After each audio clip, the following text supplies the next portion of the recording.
নমস্কার, আমি শেখর ঘোষ বলছি ভাগ্য বিচার ওয়ান চ্যানেল থেকে। সুধী দর্শকবৃন্দ, আপনাদের এর আগে আমি করতল নিয়েই বলেছি। করতল নিয়ে বলতে গেলে তো অনেক কথাই বলা হয় এবং এটা বলতে গেলে এর কোনো শেষ থাকে না। অনেক কিছু বলা যায়, অনেক করতল বিচার করে অনেক কিছু বলা যায়। এর আগের দিনও আমি এই করতল নিয়েই বলেছি, আজ আবার বলছি। আপনারা যারা এইসব বিষয়ে আগ্রহী আছেন বা এগুলো সম্বন্ধে জানতে চান, তারা নিজেদের করতল দেখে অনেকখানি বিচার করতে পারবেন। তবে নিজেদের না করে কোনো ভালো জ্যোতিষীর কাছে গিয়ে যখন দেখবেন এগুলোর গন্ডগোল চলছে, আপনার পরিস্থিতি খারাপের দিকে যাচ্ছে, তখন কোনো জ্যোতিষীর কাছে গিয়ে তার কাছে পরামর্শ চাইবেন। আমার মনে হয় তিনি সঠিক পরামর্শই দেবেন। প্রথম কথা হচ্ছে, করতলের বিশেষ গ্রহগুলো সম্বন্ধে আগে জানতে হবে। এখানে বৃহস্পতি, এখানে শনি, এখানে রবি, এরকম প্রত্যেকটা, এটা বুধ, এটা মঙ্গল, এটা চন্দ্র, এটা শুক্র, এটা দ্বিতীয় মঙ্গল, এইটা কেতু, একদম মধ্যের স্থানটা কেতু। এগুলো তো গেল গ্রহের স্থান। এবার যে রেখাগুলো সম্বন্ধে থাকে, সেই রেখাগুলো সম্বন্ধে বলতে গেলে প্রথমেই বলতে হয় জীবন রেখা সম্বন্ধে বা লাইফ লাইন। দ্বিতীয়ত হচ্ছে হেডলাইন বা শিরোরেখা। তৃতীয় হচ্ছে হার্ট লাইন বা হৃদয় রেখা। হৃদয় রেখা সম্বন্ধে অনেক কিছু জানা যায়, অনেক কিছু। আপনার মন কেমন হবে, আপনি কেমন ধরনের মানুষ, আপনি কোনো রোগে আক্রান্ত হতে পারেন কিনা, বিশেষ করে হৃদয় রোগে আক্রান্ত হতে পারেন কিনা, এ ব্যাপারে আপনি অনেকখানি জানতে পারবেন। এবং হৃদয় রেখাটা যদি ছিন্ন ভিন্ন, কাটা বা বেশি চওড়া থাকে, তবে সেটা মোটেই শুভকর নয়। হৃদয় রেখা সরু হবে, সরু হয়ে সোজা বৃহস্পতির পজিশন বা অথবা শনির পজিশনের দিকে যায়। যেখানেই যাক, শনিতেই যাক বা বৃহস্পতিতেই যাক, বৃহস্পতিতে গেলে বোঝা যায় যে জাতক খুবই নরম মনের মানুষ।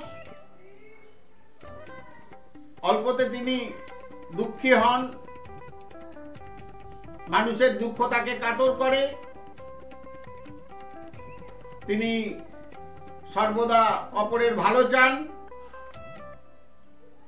এবং অল্পতে তিনি অশ্রু বিসর্জন করেন। এগুলো হৃদয় রেখার একটা ভালো লক্ষণ বলা যায়।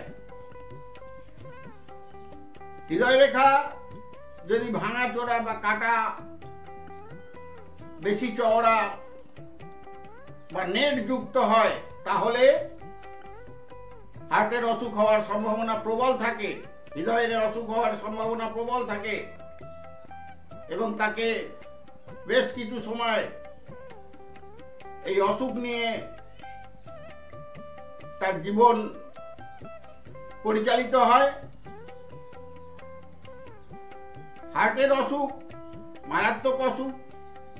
পৃথিবীতে যত মানুষ রোগাক্রান্ত হয়ে মারা যায়, তার মধ্যে অন্তত 70% মানুষ হার্টের অসুখে মারা যায়, এটা বিজ্ঞান বলছে। তাই হার্ট লাইনটাকে ভালো করে দেখে নেওয়া খুবই প্রয়োজন, খুব প্রয়োজন। হার্ট লাইনটাকে ভালো করে দেখে নিতে হবে এবং তার উপাচার করতে হবে। যদিও এই রেখার উপাচার করা খুব একটা সহজ কাজ নয়। গ্রহের উপাচার করা যায়, কিন্তু রেখার উপচার করতে গেলে অনেক রকমভাবে করতে আপনাকে কাজ করতে হবে।